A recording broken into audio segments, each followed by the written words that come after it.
इस कार्यक्रम के प्रायोजक Sah maternity and eye hospital private limited, Ramkatora, Varanasi.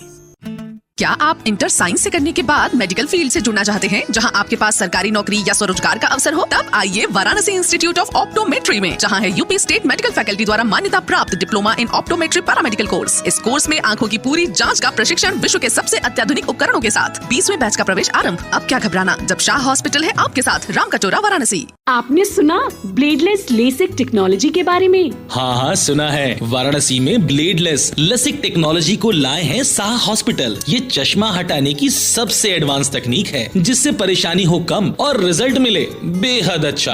आपकी नजर को नजर न लगे। साह हॉस्पिटल, रामकटोरा, वाराणसी।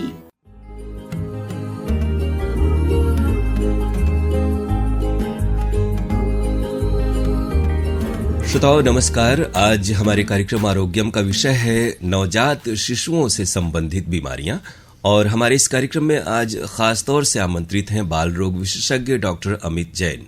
डॉक्टर साहब, आपका स्वागत है। नमस्कार, मैं डॉक्टर अमित जैन, वरिष्ठ बाल रोग विशेषज्ञ। डॉक्टर साहब, कार्यक्रम में हमारा विषय जो है उसके बारे में हम लोग बातचीत करेंगे। फिलहाल चूंकि श्रोताओं के फोन कॉल आने शुरू हो गए, तो उन्हीं के सवाल से कार्यक्रम की शुरुआत करते हैं। जी, कार्यक्रम आरोग्यम। हेलो, नमस्कार। नमस्कार अरुण जी, मैं चंदवा का घाट और जिला जौनपुर तहसील कराकत से बोल रहा हूँ, पंकज गोस्वामी।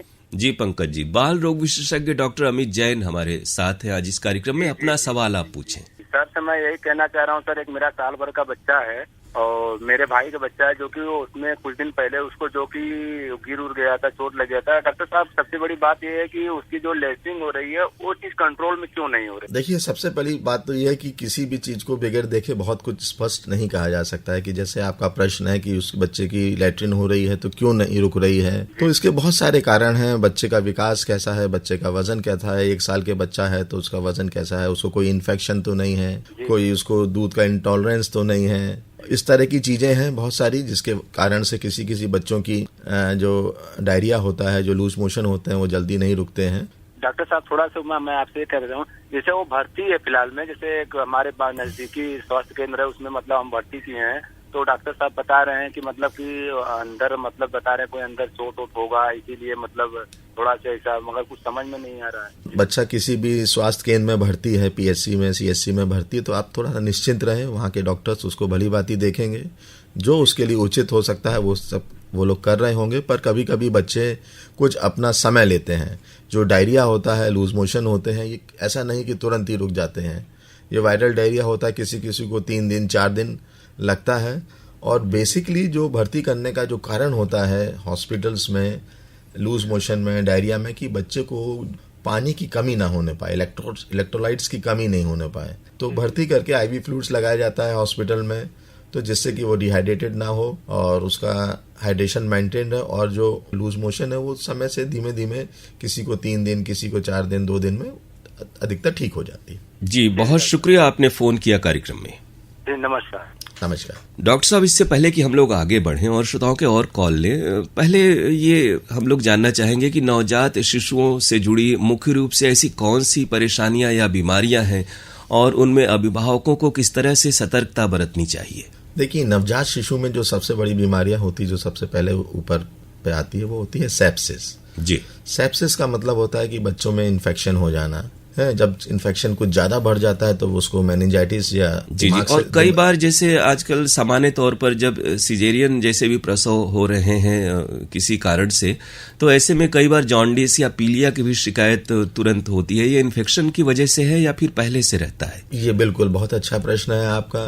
ये जॉन्डिस होती है, जो फिजियोलॉजिकल जॉन्डिस होती है, वो 10 बच्चों में से 5 बच्चों में पाई जाती है। ये एक फिजियोलॉजिकल जॉन्डिस होती है। इसका कारण ये होता है कि बच्चों का जो लीवर होता है उतना परिपक्व नहीं होता, उतना मैच्योर्ड नहीं होता है। बहुत ज़्यादा घबराने की जरूरत नहीं होती। उस बच्चों को नर्सरी में रख के फोटोथेरेपी दी जाती है और अधिक से अधिक 2 से 3 दिन या 4 दिन में वो बच्चे पूर्ण रूप से स्वस्थ हो जाते हैं। जी जी। और आमतौर पे आजकल तो चूंकि इंस्टीट्यूशनल जो डिलीवरी हो रही है, यानी कि लोग अस्पतालों में ही, नर्सिंग होम में ही डिलीवरी हो रही है, तो बहुत सारी चीज़ों को लेकर वहाँ ख्याल रखा जाता होगा।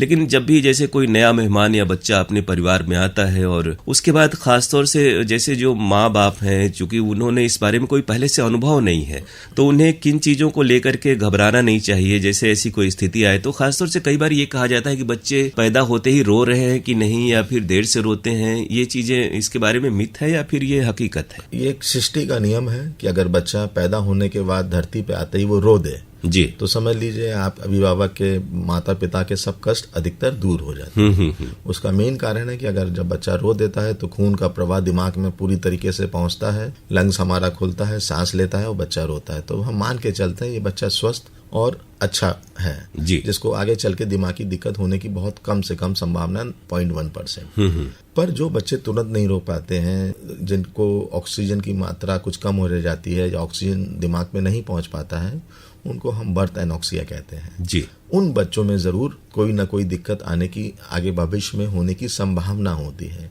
पर यह नहीं कि सभी में हो जाएगा, ये डिपेंड करता है कि किस लेवल पे है, कितनी देर बाद रोआ है, क्या है, और कोई इन्फेक्शन तो नहीं है, बहुत सारी चीजें हैं। पर मोटा मोटा ये समझा जाए, अगर बच्चा तुरंत रो दिया है तो आप मान के चलिए ईश्वर की कृपा से वो स्वस्थ, और सबसे जरूरी है कि वो दिमागी तौर पे स्वस्थ है। जी, इसका यानी वैज्ञानिक आधार ये है। बिल्कुल है, बिल्कुल इस बीच एक श्रोता का कॉल है डॉक्टर साहब। हाँ, मैं रतिनाथ त्रिपाठी बात कर रहा हूँ, कोटवा कपिलधारा सराय मोहाना से। जी जी, नमस्कार। और डॉक्टर साहब से सवाल पूछें अपना। डॉक्टर साहब, मेरा सवाल भी है और एक सुझाव भी है। जैसे आजकल के बच्चे जो है बहुत देर रात तक जगे रहते हैं और सुबह देर से उठते हैं और उनका कोई टाइम टेबल नहीं रहता है, न खाने का न, इससे उनको बहुत सारी बीमारियां होती है, जैसे पेट वगैरह भी ठीक नहीं रहता। छोटे छोटे बच्चों की बात बता रहा हूँ, तो इसके लिए सर आपका क्या कहना है? नमस्कार त्रिपाठी जी, आपका बड़ा वाजिब प्रश्न है कि बच्चे आजकल देर रात तक पढ़ते हैं, या कुछ बच्चे जो होते हैं पढ़ते हैं के साथ साथ वीडियो गेम या इस तरह की चीज़ें भी करते रहते हैं और देर से सोते हैं। तो अगर देर से सोएंगे तो उनका दिमागी विकास बहुत स्वस्थ नहीं रहेगा, उनकी पाचन क्रिया स्वस्थ नहीं रहेंगी, उनको डाइजेस्टिव सिस्टम अच्छा नहीं रहेगा, तो जिससे कि वो कम खाना, भूख नहीं लगना, चिड़चिड़ाहट बने रहना, इस तरह की दिक्कतें कम ज़्यादा रहेंगी। पर इसके लिए जो समाधान है वो माता पिता ही हैं कि उनकी इस तरह की दिनचर्या बनाएं, उस पर इतना ध्यान रखें, इतनी पेरेंटिंग दें कि वो अपना समय से हर चीज़ें क्रियाएं करें और लाइफ को हेल्दी फूड और डिसिप्लिन तरीके से रहें।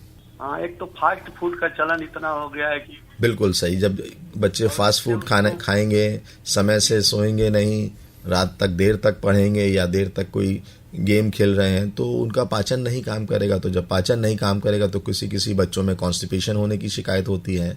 तो इस तरह की चीज़ें रहती हैं। तो इसके लिए यही है कि बच्चे को अधिक से अधिक हरी सब्जियों दें, उसको तरल पदार्थ ज़्यादा दें, बाज़ार की चीज़ों का परहेज रखें, और जैसे आपने कहा कि भाई फास्ट फूड हो गया, पिज़्ज़ा, बर्गर, कोई भी जंक फूड हो गया, उनसे सबसे बचाव करें, कोल्ड ड्रिंक सबसे बचाव करें। जी डॉक्टर साहब नमस्कार। जी जी, शुक्रिया रतिनाथ जी, धन्यवाद। हम लोगों ने जॉन्डिस के बारे में बात की, अभी आप मेनिंजाइटिस और थोड़ा सा न्यूमोनिया, जो जिसकी चर्चा प्राय होती है कि नवजात शिशुओं को न्यूमोनिया की समस्या हो जाती है, फेफड़े में संक्रमण, जैसा आपने भी अभी कहा। तो इसके लक्षण क्या है और पता कैसे चलता है? जैसे अगर अस्पताल में जब तक है तब तक मालूम हो जाए, कई बार 4-6 दिन बाद घर में लाने के बाद इस तरह की समस्याएं आती हैं। नवजात शिशु में निमोनिया एक बहुत बड़ा कारण होता है बच्चों में, और ये उन बच्चों में ज़्यादा होता है जो प्री मैच्योर्ड बच्चे होते हैं। जी, जो प्री मैच्योर्ड बच्चा होता है उसका लंग्स पूरी तरह से डेवलप नहीं हो पाता है, विकसित नहीं हो पाता है, और उसको कभी कभी इन्फेक्शन की वजह से, लंग्स में संक्रमण होने की वजह से उसको बुखार आना, तेज सांस चलना, हल्पा जिसको हम लोग बोलते हैं, हल्पा चलना, या रेस्पिरेटरी डिस्ट्रेस तेज हो जाना, ये सब चीज़ें होती हैं। और हमको या अभिभावक को कैसे पता चले कि हमारा बच्चा स्वस्थ नहीं है या कोई उसको दिक्कत हो रही है या बीमारी से ग्रसित होता जा रहा है। छोटे बच्चों को ऐसे पकड़ पाना बड़ा मुश्किल होता है। हाँ, क्योंकि वो बच्चे बता भी नहीं सकने की स्थिति में नहीं होते, वो बिल्कुल अनुमान ही लगाना है। बिल्कुल। तो इसके लिए जो माताएं होती हैं वो ही उनकी सबसे पहली प्रथम डॉक्टर हैं। अगर बच्चा, कोई भी बच्चा जो पहले स्वस्थ था, ठीक ठाक दूध पी रहा था, हाथ पैर फेंक रहा था, रो रहा था, उसका परफ्यूजन, कलर, जो टोन था वो सब अच्छा था, वो धीमे धीमे वो सुस्त होने लगता है। जी, वो सुस्त हो जाएगा, हल्का बुखार आएगा, पेशाब की मात्राएं कम होती जाएंगी। जैसे पेशाब पहले शुरू में 5-6 बार करता था, फिर वो धीमे धीमे कम करेगा। बच्चा दूध नहीं खींचेगा, जो सबसे बड़ी चीज़ है जो माताएं जो पकड़ सकती हैं कि बच्चा पहले तो बहुत अच्छा दूध खींच रहा था, पर अब वो दूध पीना कम कर दिया है। दूसरा, उसकी धड़कन थोड़ी तेज हो जाएगी, सांस की रफ्तार तेज हो जाएगी। तो जो हमारी सांस की रफ्तार तेज होती है, जिसको हम लोग रेस्पिरेटरी रेट बोलते हैं, वो तेज चलने लग जाएगी। फिर इन सब चीज़ों से जब और ऊपर आ जाएंगे, मतलब कि और बीमारी ग्रसित होती जा रही है, हम यहाँ पे भी उसको नहीं पकड़ पाए या हम उसको डॉक्टर के पास नहीं ले पाए, तो फिर वो धीमे धीमे कराहने लग जाएगा। सांस लेगा यानी ये इस तरह की इसका एहसास किया जा सकता है कि उसके छाती में, सीने में जकड़न हो रही है। जी। दूध नहीं खींच रहा है, सांस लेने में। और फिर अगर और इससे थोड़ा सा ऊपर जाएगा तो बच्चे का जो कलर है, जो एकदम पिंक होना चाहिए, लाल होना चाहिए, वो धीमे धीमे नीला नीला सा भी पड़ने लग जाएगा, क्योंकि उसको लंग्स में ऑक्सीजन की मात्रा उतनी नहीं पहुंच पा रही है जितनी की होनी चाहिए। इसलिए बहुत जरूरी है कि ऐसा कोई भी लक्षण हो तो तुरंत शुरुआत में ही किसी बाल रोग विशेषज्ञ से संपर्क और परामर्श लिया जाए। क्या आप इंटर साइंस से करने के बाद मेडिकल फील्ड से जुड़ना चाहते हैं, जहां आपके पास सरकारी नौकरी या स्वरोजगार का अवसर हो? तब आइए वाराणसी इंस्टीट्यूट ऑफ ऑप्टोमेट्री में, जहां है यूपी स्टेट मेडिकल फैकल्टी द्वारा मान्यता प्राप्त diploma in optometry paramedical course. इस कोर्स में आंखों की पूरी जांच का प्रशिक्षण विश्व के सबसे अत्याधुनिक उपकरणों के साथ। 20वें बैच का प्रवेश आरंभ। अब क्या घबराना, जब शाह हॉस्पिटल है आपके साथ, रामकटोरा, वाराणसी। आपने सुना ब्लेडलेस लेसिक टेक्नोलॉजी के बारे में? हाँ, सुना है। वाराणसी में ब्लेडलेस लसिक टेक्नोलॉजी को लाए हैं शाह हॉस्पिटल। ये चश्मा हटाने की सबसे एडवांस तकनीक है, जिससे परेशानी हो कम और रिजल्ट मिले बेहद अच्छा। आपकी नजर को नजर न लगे, शाह हॉस्पिटल, रामकटोरा, वाराणसी। डॉक्टर साहब, इस बीच एक फोन हमारे श्रोता का है। Hello sir. जी। कार्यक्रम आरोग्य में स्वागत है आपका। नाम बताएं और कहाँ से बात कर रहे हैं आप? मेरा नाम विश्वनाथ चौबे है जी। मैं बनारस से ही सत्यम नगर से बोल रहा हूँ। जी। बाल रोग विशेषज्ञ डॉक्टर अमित जैन हमारे साथ हैं। आप अपना प्रश्न पूछें। छोटा सा बच्ची है तो मिट्टी वगैरह बहुत खाने पर प्रयास करती है। जी चौबे जी, कुछ बच्चों की आदत हो जाती है मिट्टी खाने की, सीमेंट खाने की, जो घर में पुट्टी होती है उस तरह की चीजों को खाने की। कितने साल की बच्ची है वो? 2.5 साल की। 2.5 साल की है। तो कभी कभी इस तरह की दिक्कत को हम लोग पाइका बोलते हैं, जिसमें बच्चे मिट्टी खाना, सीमेंट खाना, कोई पुरवा होता है उसको चाटना या मिट्टी चाटते रहते हैं। तो किसी बच्चों में आयरन की कमी की हो जाने की वजह से भी इस तरह की चीज़ें होती हैं। आप उसको आयरन का सिरप पिलाएं, और मुझे लगता है ये पिलाएं और देखें, और फिर किसी भी अपने बाल रोग विशेषज्ञ को एक बार मुझसे सलाह लें। ठीक है। जी, बहुत शुक्रिया आपने फोन किया। हेलो, कार्यक्रम आरोग्यम। नमस्कार। स्वागत है आपका प्रोग्राम में। नाम बताएं और कहाँ से बात कर रहे हैं आप? पहाड़िया, अशोक विहार कॉलोनी, फेज 2, श्रोता दंपति रमा अनिल गुप्ता गोंड। बिल्कुल गुप्ता जी, आपको तो हमारा विषय पता ही होगा, क्योंकि आप हमारे बहुत ही नियमित श्रोता हैं। अपना सवाल डॉक्टर अमित जैन से पूछें। जी, डॉक्टर साहब को भी नमस्कार है। गुप्ता जी नमस्कार। जी सर, सवाल ये है कि आजकल जो नवजात शिशु पैदा होते हैं, तो मैंने अक्सर देखा है और मेरे पोते के साथ भी हुआ था कि पैदा होने के तुरंत 24 घंटे बाद पता चला जॉन्डिस का शिकार है। बिल्कुल सही कहा आपने। पर जो बच्चे आजकल जो पैदा होते हैं या पहले भी पैदा होते थे, तो ऐसा नहीं कि वो आजकल ऐसा होने लग गया, पहले भी ऐसे ही था और आज भी ऐसे ही है और आने वाले समय में भी ऐसे ही रहेगा। क्योंकि जो बच्चे जब पैदा होते हैं तो उनका जो लीवर होता है वो पूरी तरह से परिपक्व नहीं होता है, और जब लीवर पूरी तरह से मैच्योर नहीं होता है और लीवर ही काम करता है जॉन्डिस के लिए, तो उन बच्चों में या 10 में से 5 बच्चों में ये पीलिया होने की संभावना कम ज़्यादा रहती है। और ये पीलिया बेसिकली तीसरे, चौथे, 5वें दिन ज़्यादा आता है। पहले, दूसरे, तीसरे दिन उतना नहीं रहता है, और तीसरे, चौथे दिन जब बच्ची समझ लीजिए नॉर्मल डिलीवरी हुई और 24 घंटे से 48 घंटे बाद छुट्टी हो जाती है, डॉक्टर भी बोलता है कि सब ठीक है, माता पिता भी खुश, सब ठीक है। फिर 5वें दिन, 6ठे दिन जब वो दिखाने आता है तो वो डॉक्टर बोलता है इसको तो पीलिया के लक्षण हो रहे हैं। फिर हम जांच कराते हैं तो जांच में पीलिया थोड़ा सा बढ़ा हुआ निकलता है। तो इसमें किसी प्रकार से परेशानी की बात नहीं है। इसमें बच्चों को भर्ती करके कुछ फोटोथेरेपी दी जाती है और अधिक से अधिक 3 दिन 4 दिन में बच्चे स्वस्थ और ठीक हो जाते हैं। सिंथेटिक में जब सब उसको फायदा ही करता है कि आगे चल के कोई उसका माइनस पॉइंट? बिल्कुल भी उसका साइड इफेक्ट नहीं है और उसके फायदे के लिए ही है। ठीक है, उसमें किसी भी प्रकार सा कोई भी साइड इफेक्ट 1% भी नहीं होता है। मतलब अक्सर ही देखा है कि ये प्रक्रिया चल रही है, बच्चा पैदा हो रहा है, उसको जॉन्डिस है, उसको आईसीयू में ले जाना है, 24 घंटे 48 घंटे रखना है।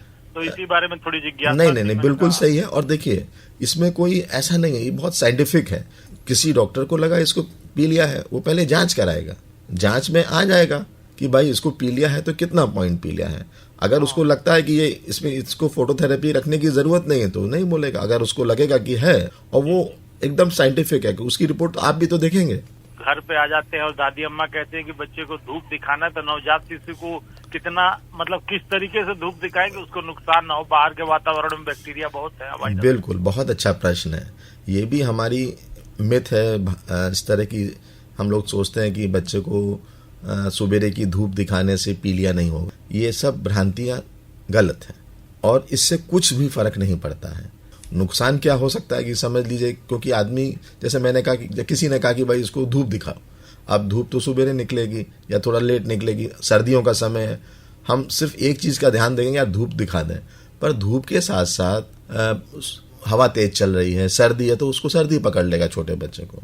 दूसरा, आपने खुद ही कहा कि संक्रमण बाहर ले गए, इन्फेक्शन हो गया, तो इससे वो उसको नुकसान ही होगा, फायदा कुछ भी नहीं है। बहुत बहुत धन्यवाद आरोग्यम। यही भ्रांतियां दूर करने के लिए प्रोग्राम को मैं साधुवाद और आप लोगों को प्रणाम। बहुत बहुत शुक्रिया अनिल जी, आपने फोन किया। नमस्कार। अभी चर्चा भी चल रही थी और बहुत सारे आजकल प्री मैच्योर बच्चे होते हैं, तो आम बच्चे जो सामान्य अवधि के बाद पैदा होते हैं और कई जो प्री मैच्योर होते हैं, दोनों में अलग अलग प्रकार की किस तरह की सावधानी बरतनी चाहिए और क्या समस्याएं प्री मैच्योर्ड बच्चे में होती हैं और उसको लेके क्या जागरूकता होनी चाहिए? देखिए, जो प्री मैच्योर्ड बच्चे होते हैं वो बहुत ही नाजुक होते हैं। प्री मैच्योर्ड कोई भी बच्चा जो 36 वीक से कम का है जी, वो प्री मैच्योर टीम के अंदर आ जाता है। अब वो बच्चा मान लीजिए 1 किलो 200 ग्राम का है, 1 किलो 300 ग्राम का है, तो इसके अंदर क्राइटेरिया है प्री मैच्योर में low birth weight, very low birth weight, extremely low birth weight. तो हम मान के चलते हैं कोई भी बच्चा 1.5 kg का है, प्री मैच्योर्ड बच्चा है, और एक सामान्य बच्चा जो पैदा होता है 2.7 2.8 kg का होता है जी। तो जो बच्चे प्री मैच्योर्ड होते हैं, जो 1.5 kg के वेट के हैं या 1.8 से जो भी कम है, तो उनको बीमारियां का संक्रमण होने की संभावनाएं बहुत ज्यादा होती हैं जी।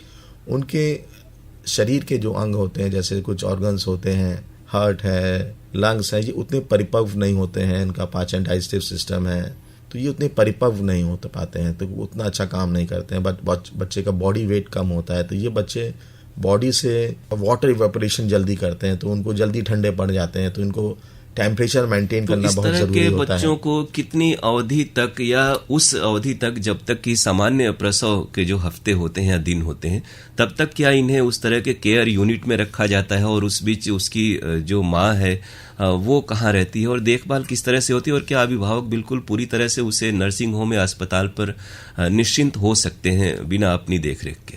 बिल्कुल, जो न्यूनेटल इंटेंसिव केयर यूनिट जो बनी है राजकीय स्वास्थ्य केंद्र में, गवर्नमेंट हॉस्पिटल में, ये संपूर्ण रूप से सक्षम है जी। कोई भी बच्चा अगर प्रीमेच्योर बेबी पैदा होता है, सरकार द्वारा जो NICU चल रही हैं, SNICU चल रही हैं, भले ही वो BHU में है, दीनदयाल हॉस्पिटल में है, कबीर चौरा में है, ये सब नवजात बच्चों के और जो प्रीमेच्योर बच्चे हैं उनका बड़ी अच्छी तरीके से, पूरी तरीके से ध्यान रखा जाता है। जो वहाँ का डॉक्टर्स, वहाँ का नर्सिंग स्टाफ, नर्सेज हैं। तो लगभग कितने अवधि तक उन्हें वहाँ रखा जाता है, और एक बार जब वो छूट जाते हैं वहाँ से, तो क्या वो पूरी तरह सामान्य बच्चों की तरह होते हैं या फिर उसके बाद भी गार्जियन को कुछ उसमें सावधानी बरतनी होती है? बेसिकली जब वो ठीक हो जाते हैं तो उनमें किसी भी प्रकार से कोई दिक्कत नहीं होती, एक समान बच्चे की तरह ही होते हैं। ये बात अलग है कि जिस बच्चे का वजन थोड़ा सा कम है तो वो उसका वजन धीमे धीमे ही बढ़ता है औरों के मुकाबले। जैसे कि वो जो कोई बच्चा 1.5 kg का पैदा हुआ और कोई बच्चा 3 kg का पैदा हुआ है, तो 3 महीने बाद उस बच्चे का वजन 5, जो स्वस्थ बच्चा है उसका 5 से 6 किलो वजन हो सकता है, और जो बच्चा कम प्रीमेच्योर पैदा हुआ था तो उसको 3 महीने के बाद उतना वजन नहीं बढ़ेगा। जैसे 1.5 पे हुआ तो 1.7 हो सकता है, 1.8 के आसपास हो सकता है। ये बच्चे को उस समय तक रखा जाता है जब तक कि बच्चा अपने आप से दूध पीने नहीं लग जाए। यानी उसके जो ऑर्गन्स हैं, जो उसकी जो टेंडेंसीज है जो सामान्य बच्चों में होने चाहिए, वो दिखने लगे और वो लगे कि अब ठीक ठाक है, उसके वाइटल्स ऑर्गन हो जाए, उसके दूध अच्छा खींच रहा है, वो ऑक्सीजन के बगैर सांस ले रहा है, और सांस ठीक चल रही है, हार्ट रेट ठीक चल रहा है, दूध अच्छा पी रहा है, यूरिन स्टूल सही तरीके से पास कर रहा है, उसका पेट नहीं फूल रहा है, कोई फीवर नहीं आ रहा है, तो वो ठीक है, वो छुट्टी लायक होता है। जी। क्या आप इंटर साइंस से करने के बाद मेडिकल फील्ड से जुड़ना चाहते हैं, जहां आपके पास सरकारी नौकरी या स्वरोजगार का अवसर हो? तब आइए वाराणसी इंस्टीट्यूट ऑफ ऑप्टोमेट्री में, जहां है यूपी स्टेट मेडिकल फैकल्टी द्वारा मान्यता प्राप्त diploma in optometry paramedical course. इस कोर्स में आंखों की पूरी जांच का प्रशिक्षण विश्व के सबसे अत्याधुनिक उपकरणों के साथ। 20वें बैच का प्रवेश आरंभ। अब क्या घबराना, जब शाह हॉस्पिटल है आपके साथ, रामकटोरा वाराणसी। आपने सुना ब्लेडलेस लेसिक टेक्नोलॉजी के बारे में? हाँ सुना है। वाराणसी में ब्लेडलेस लसिक टेक्नोलॉजी को लाए हैं साह हॉस्पिटल। ये चश्मा हटाने की सबसे एडवांस तकनीक है, जिससे परेशानी हो कम और रिजल्ट मिले बेहद अच्छा। आपकी नजर को नजर न लगे, साह हॉस्पिटल, रामकटोरा वाराणसी। चर्चा हम लोग जारी रखेंगे। डॉक्टर साहब, एक फोन है इस बीच। हेलो जी, फोन इन कार्यक्रम आरोग्यम है। डॉक्टर अमित जैन, बाल रोग विशेषज्ञ हमारे साथ हैं। आप अपना परिचय दें और फिर सवाल पूछें। हम वार्ड नंबर 9 पट्टी कला अरौरा जिला मिर्जापुर से कृष्ण मुरारी विश्वकर्मा बोल रहे हैं सर। जी नमस्कार। सवाल पूछिए डॉक्टर साहब से। निमोनिया जो है बच्चों में अक्सर क्यों हो जाते हैं? अगर हो जाए तो उनका क्या करें कि जो है न हो? देखिए, ये निमोनिया जो होता है लंग्स के संक्रमण से हो जाता है। जी। बच्चों का या नवजात शिशु बच्चों का या छोटे बच्चों में संक्रमण लंग्स में हो जाता है, तो इस तरह की बीमारी निमोनिया हो जाती है, क्योंकि उन छोटे बच्चों की प्रतिरोधक क्षमता थोड़ी कम होती है एज कम्पेयर टू वयस्क और एडल्ट के मुकाबले, और ये उतना जल्दी समय भी नहीं देती। जैसे थोड़ा सा भी निमोनिया हुआ तो उसके तेज सांस चलने लग गई, उसको बुखार आने लग गया, खांसी हो गई, बुखार आ गया, और रात में सो नहीं पाना, रात में ज़्यादा खांसी आना, खांसी आते आते उसको उल्टी होना, तो इस तरह की चीज़ें होती हैं। अब दूसरा प्रश्न है कि उसको कैसे बचाया जाए। तो इसमें जो इन्फेक्शन ना हो पाए, जैसे अगर सर्दियां हैं तो सर्दी में ज़्यादा नहीं घूमें, हमारा पॉल्यूशन होता है उसके कारण भी है, तो कोई भी जैसे घर में कहीं पुताई हो रही है, कोई इस तरह की चीज़ें वहाँ नहीं जाए। तो ये वातावरण से रखना है, बच्चे को स्वस्थ रखना है, बच्चे को खान पान का ध्यान रखना है, इन सब चीज़ों से ही ये सब बीमारियों का बचाव हो सकता है। धन्यवाद सर। नवजात शिशुओं को लेकर के और खासतौर से टीकाकरण के बहुत सारे प्रोग्राम हैं, शेड्यूल हैं, तो हमारे श्रोताओं को किस प्रकार की जानकारी आप देना चाहेंगे कि नए जब बच्चे आते हैं परिवार में तो उनको कितनी अवधि तक और कौन कौन से टीके लगाने चाहिए और उसको अवॉइड नहीं करना चाहिए, गंभीरता से लेना चाहिए? देखिए, जो सबसे अच्छा विषय जरूर है ये, prevention is the best way to prevent the infection. तो बच्चों को पहले से ही टीका कराएं, जिससे कि उसको आने वाले समय में कोई बीमारी ना हो। जी। और जब बच्चा पैदा होता है तो 3 टीके होते हैं, उसको लगाए जाते हैं जन्म के बाद, जिसके अंदर BCG होता है, ओरल पोलियो होता है और हेपेटाइटिस B होता है। ये सब टीके सरकारी अस्पताल में मुफ्त में उपलब्ध है, और जब भी कोई बच्चा पैदा हो तो उसको 24 घंटे के अंदर ये 3 टीके लगाने चाहिए। ये तो टीकाकरण की बात हो गई। स्तनपान कितने समय बाद और कब जो माँ है वो बच्चे को स्तनपान करा सकती है और उसको किस तरह की सावधानी स्तनपान कराने में बरतनी चाहिए? Breast feeding is the best feeding. जी। इसमें नॉर्मल डिलीवरी होने के बाद आप 3 घंटे बाद बच्चों को ब्रेस्ट फीडिंग करा सकते हैं, स्तनपान करा। सिजेरियन में कुछ माताएं नहीं करा पाती हैं। शुरू में दूध उतना अच्छा निकलता नहीं है। जो गाढ़ा दूध निकलता है उसको कोलेस्ट्रम बोलते हैं। जी। तो बच्चे को वो एक अमृत तूल जैसा होता है, उसका ब्रेस्ट फीडिंग जरूर कराना चाहिए। अब आजकल इस तरह के बैंक्स भी बन गए हैं। जी। हैं, जहाँ पे कोलेस्ट्रम आपको अवेलेबल हो जाता है, प्रिजर्व भी किया जाता है कोलेस्ट्रम को। मिल्क बैंक से वहां से कोलेस्ट्रम लिया जा सकता है। यानी ये अस्पतालों और नर्सिंग होम में ये सामान्य प्रक्रिया है कि जो विशेषज्ञ हैं वो स्वयं ध्यान देते हैं कि ये बच्चे को मिल जाए। बिल्कुल। तो नए जो बच्चे परिवार में आते हैं तो देखभाल के लिए कौन कौन सी जरूरी चीजें हैं जो देखना चाहिए कि बच्चा वो सामान्य रहे और गिरे या चोट लगे, इस तरह की चीजों का ध्यान रखना चाहिए? बेसिकली नवजात बच्चे में या जो बच्चे छुट्टी होकर घर आ जाते हैं, उनका जो मेन चीज़ों को ध्यान रखना है कि उनका टेम्परेचर मेंटेन रहे। जी जी। है ना, जैसे कि सर्दी का समय है तो ऐसा ना हो कि बच्चे को सर्दी लग जाए, या ठंड के समय में उसको अच्छी तरीके से लपेटा नहीं गया है। जी जी। वो ठंड खा जाए, खा जाए। कैसे वातावरण में या फिर उसका पहनावा कैसा हो? और कई बार लोग जैसे इतनी खुशी की स्थिति होती है कि जो आ रहा है बाहर से उसे छू रहा है, कई लोग चूमने का प्रयास करते हैं, गोद ले लेते हैं, तो इन बातों को लेकर के क्या सावधानियां बरतनी चाहिए? देखिए, इन्फेक्शन से बच्चों को बहुत दूर रखना चाहिए। इन्फेक्शन किसी भी कारण किसी की भी रूप में आ सकता है। कोई भी आदमी है, जैसे वो खुशी में बच्चे को ले रहा है, गोदी ले रहा है, चूम रहा है, अब उसको कॉमन कोल्ड है, सर्दी खांसी जुकाम बुखार है, तो वो अपना इन्फेक्शन उस नवजात बच्चे को दे सकता है। उनको जल्दी किसी को छूना नहीं चाहिए, खासतौर से चूमना, किस करना, इन सब से अवॉइड करना चाहिए और बहुत अच्छी तरीके से ढक के रखना चाहिए, क्योंकि ये बच्चे इवेपोरेशन जल्दी होता है, जल्दी ठंडे हो जाते हैं। तो बच्चे को ढक के रखना, टेम्परेचर मेंटेन करना, इन सब चीज़ों का विशेष ध्यान देना। और जैसे नहलाने को लेकर के क्या, जैसे शुरुआत में 1-2 महीने तक हम लोग चूंकि नवजात की ही बात कर रहे हैं, तो नहलाना का क्या प्रक्रिया होना चाहिए, पानी कैसा हो? फिर हमारे यहाँ परंपरा है तेल लगाने और मालिश करने की सुबह शाम खास तौर से, तो और पहले तो काजल भी लगाया जाता था, हालांकि अब ये चीज़ें थोड़ी कम हो गई कि लोग कान में तेल डालते थे काफ़ी मात्रा में और आंख में काजल लगाते थे बच्चे को सुबह शाम तैयार करके। क्या एक चिकित्सक के रूप में आप परामर्श देंगे हमें? देखिए, बहुत सही, अगर बच्चे को नहलाया जा रहा है, तेल मालिश की जा रही है, तो बिल्कुल ठीक है। जितना साफ स्वस्थ रहेगा तो बच्चा उतना ही स्वस्थ रहेगा जी। पर कान में तेल डालना, कुछ लोग नाक में तेल डाल देते हैं, कान में तेल डालते हैं, खास तौर से अगर हल्का सर्दी जुकाम हो गया तो लोग नाक में तेल ऐसे काजल लगाना, तो ये सब बिल्कुल अवॉइड करना चाहिए। जी, क्योंकि ये सब इन्फेक्शन पैदा करते हैं और कान में, नाक में बिल्कुल तेल भी बिल्कुल भी नहीं डालना यानी चाहिए। हम लोगों के बचपन में वर्षों से जो चीजें चली आ रही थी, तो हो सकता है उस वक्त भी थोड़ी बहुत दिक्कतें आती हों, लेकिन कोई गौर न करता हो। बिल्कुल। कई जो नवजात बच्चे होते हैं डॉक्टर साहब, तो उसमें शारीरिक विकृतियां या जैसे कुछ अंग का असामान्य होने की स्थिति दिखती है। बच्चों को इस तरह की अगर कोई शारीरिक विकृति दिखाई दे तो लोग परेशान हो जाते हैं। देखिए, कुछ कंजेनाइटल प्रॉब्लम्स होती हैं, कंजेनाइटल एबनॉर्मेलिटीज होती हैं जो बच्चों में होती हैं, जिसके अंदर कंजेनाइटल दिल में दिक्कत हो जाना, है ना, कुछ क्रोमोसोमल डिफेक्ट्स होना जिसको हम डाउन सिंड्रोम कहते हैं। तो इस तरह की चीज़ें अब हमारा मेडिकल साइंसेस काफ़ी आगे आ गया है और ये सब चीज़ें जन्म से पहले भी जब बच्चा पेट में होता है, तो अगर हम अच्छी जगह दिखा रहे हैं, अच्छे डॉक्टर को दिखा रहे हैं, तो ये सब चीज़ें जन्म से पहले ही पकड़ी जा सकती हैं। तो पहले से ही कौन सी सावधानी बरते कि सारी चीज़ें ठीक ठाक हों? इसके लिए बेसिकली एक ही चीज़ है कि आप अपने गायनेकोलॉजिस्ट को रेगुलर चेकअप कराते रहें, अपना शुगर कंट्रोल रखें, बीपी कंट्रोल रखें और जब जब वो बुलाएं तब ज़रूर जाएं। कुछ इस तरह की जांचें होती हैं जिनसे ये पता चलता है कि बच्चे में कोई विकार तो नहीं आ रहा है, जैसे डाउन सिंड्रोम है जी। इस तरह की चीज़ें ये सब में तो नहीं होती हैं। डाउन सिंड्रोम ऐसी बीमारी, क्रोमोसोमल बीमारी होती है जिसमें बच्चे का विकास शारीरिक रूप से और मानसिक रूप से नहीं हो पाता है। अच्छा, 2 छोटी-छोटी सवालें, बहुत सामान्य सी स्थिति होती है कि हर कोई इंतजार करता है कि बच्चा कब चलने लग रहा है और कब बोलने लग रहा है। तो चलने और बोलने की जो सही उम्र है, अवस्था है, वो कैसे पता चले कि बच्चा आपको सुन रहा है, रिएक्ट कर रहा है, और कितने समय तक बच्चे चलने और बोलने लगते हैं चाहिए सामान्य रूप से? देखिए, जैसे ये माइलस्टोन्स होते हैं बच्चे के और हर एक माइलस्टोन बना है हर समय के हिसाब से।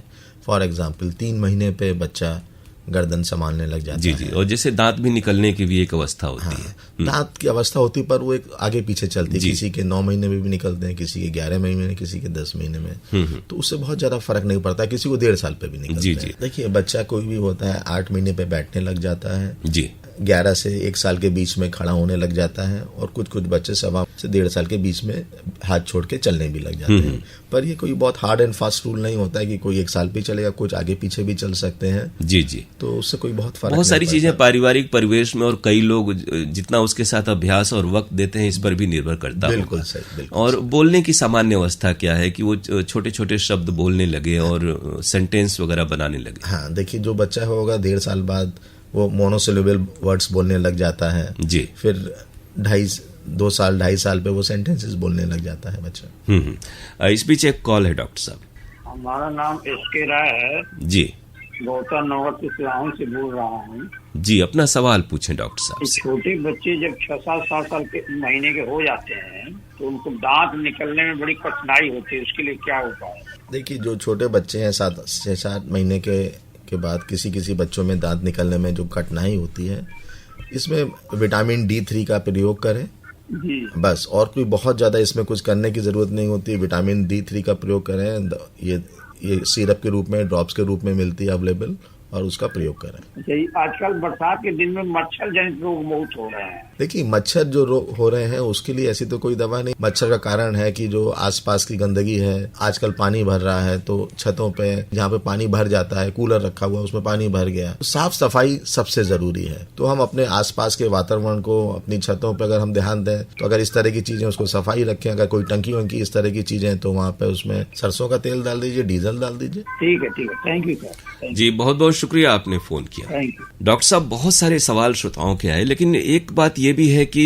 हम लोगों ने खासतौर से जो प्रीमेच्योर्ड बच्चे होते हैं, जो समय से पहले जिनकी पैदाइश होती है, तो उनको किस तरह की समस्या आती है जो गार्जियन भी नहीं समझ पाते, खासतौर से उनको देखने को लेकर के, उनके दृष्टि से संबंधित। बहुत अच्छा सवाल है आपका। नवजात बच्चे हैं जो प्रीमेच्योर्ड बच्चे, बेसिकली प्रीमेच्योर्ड बच्चे हैं, कोई भी बच्चा 1.8 बल्कि 2 किलो से नीचे है, जिसको नर्सरी में रहा, ऑक्सीजन काफी समय तक रहा, उसको वेंटिलेटर पे रहा, तो उनके आंख में बीमारी होने की बहुत प्रबल संभावना होती है, जिसको हम लोग रेटिनोपैथी और प्रीमेच्योरिटी बोलते हैं। जी, तो ये इसके लिए, क्योंकि जब बच्चा छुट्टी हो जाती है तो उसके बारे में पता नहीं चलता, सब कुछ सही चल रहा है, और अगर ये बीमारी ऐसी हो जाती है जिसमें आंख की नस सूख जाती है तो आंख की रोशनी चली जाती है। और इसका अगर समय पे सही इलाज हो जाता है, पता चल जाता है, तब तो ठीक है, और अगर समय निकल जाता है तो अगर आंख की नस सूख गई तो उसका इलाज नहीं हो पाता। और कोई भी बच्चा जो 1.8 kg से कम है, नर्सरी में रहा है, उसको ऑक्सीजन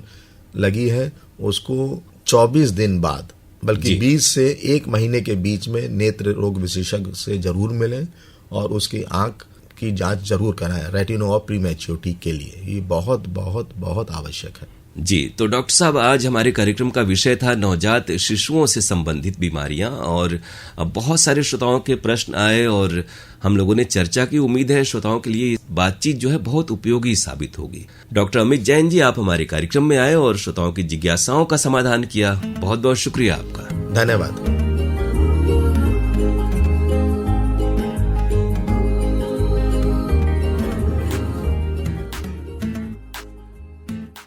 इस कार्यक्रम के प्रायोजक Sah maternity and eye hospital private limited, Ramkatora, Varanasi.